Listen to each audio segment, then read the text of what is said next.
Bonjour, alors aujourd'hui on va explorer une de ces petites curiosités de la langue française, une idée qui nous vient tout droit du blog Tu savais ça, vous savez, celui qui nous donne des infos inutiles mais tellement indispensables. Et la question du jour, c'est pourquoi est-ce qu'on tombe amoureux? C'est une expression qu'on utilise tout le temps sans vraiment y penser et pourtant, quand on s'arrête dessus, elle est un peu étrange, non? Oui, vraiment. Pourquoi ce mot tomber? On aurait pu dire, je sais pas moi, s'élever en amour, grandir en amour. Mais non, on choisit la chute. C'est quand même fou, non? Associer ce sentiment qui est censé être merveilleux à une perte d'équilibre, presque un accident. C'est ça le paradoxe qu'on va décortiquer ensemble. Faut dire ce qui est. Tomber, en général, c'est pas vraiment une bonne nouvelle. On tombe malade, on tombe dans un piège, on tombe de haut. À chaque fois, ça rime avec une perte de contrôle, une force qui nous dépasse et qui nous tire vers le bas. Alors la question, c'est comment a-t-on fini par coller cette image, un peu négative, sur l'un des sentiments les plus forts qui soit? Pour piger ça, il faut faire un petit voyage dans le temps. Alors, allons voir du côté de l'histoire du mot. Parce que vous allez voir, l'idée derrière ce verbe est loin, très loin d'être innocente. En fait, elle cache une vieille idée de soumission. Tout part, comme souvent, du latin. Le mot, c'est tumbare. Et ça veut dire quoi, tumbare? Eh bien, ça veut dire culbuter, être renversé. L'image de base, c'est vraiment ça. Quelque chose ou quelqu'un qui est debout et hop, qui se retrouve par terre. On est d'accord, ça n'a rien de très romantique pour l'instant. Et d'ailleurs, cette trace de soumission, on la retrouve dans plein d'autres expressions. Pensez-y, on tombe malade, on tombe en disgrâce, on tombe à genoux. Vous voyez le point commun? À chaque fois, on ne choisit pas. C'est quelque chose qui nous arrive, une force extérieure à laquelle on ne peut pas résister. L'amour serait donc de cet ordre-là, un truc qui nous submerge, qui nous met KO, sans qu'on ait vraiment eu le choix. Ok, donc chez nous, l'amour, c'est une chute. Mais est-ce que c'est une vision universelle? Est-ce que partout dans le monde, les gens tombent amoureux? Eh bien, on va jeter un œil ailleurs. Et la réponse c'est non, pas du tout. Chaque culture a sa petite métaphore bien à elle.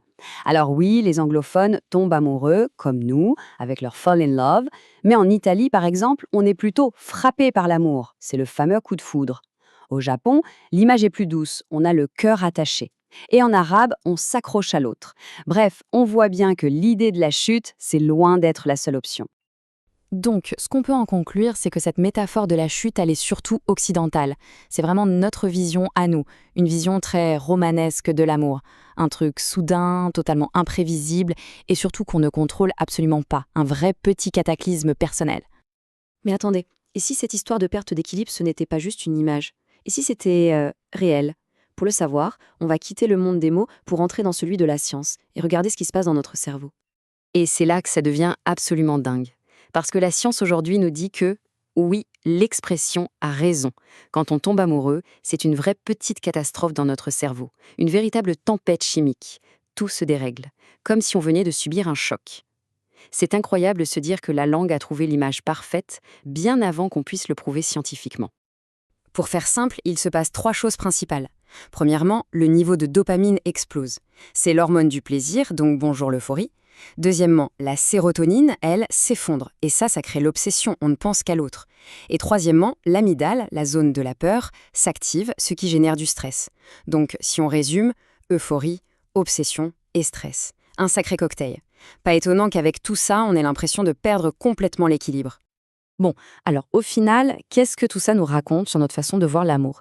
Et surtout, qu'est-ce qui se passe une fois qu'on a tombé? C'est le moment de rassembler toutes les pièces du puzzle. En fait, cette petite expression, elle est le résumé de toute notre culture romantique. Elle nous dit que l'amour, ce n'est pas un choix réfléchi, que ça peut même faire mal, et que finalement, c'est quelque chose qu'on subit plus qu'on ne décide.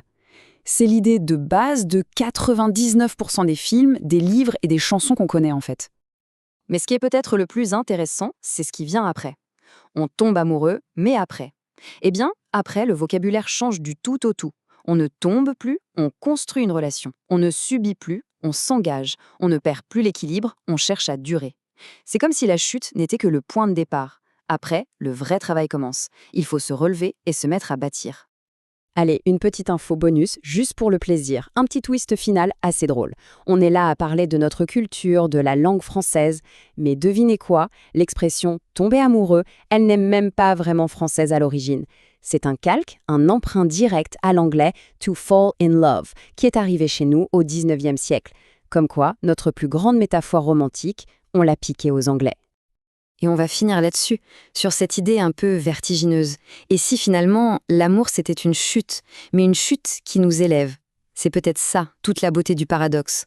On doit d'abord accepter de perdre l'équilibre, de se sentir complètement vulnérable, pour pouvoir ensuite s'élever, ensemble, vers quelque chose de plus grand.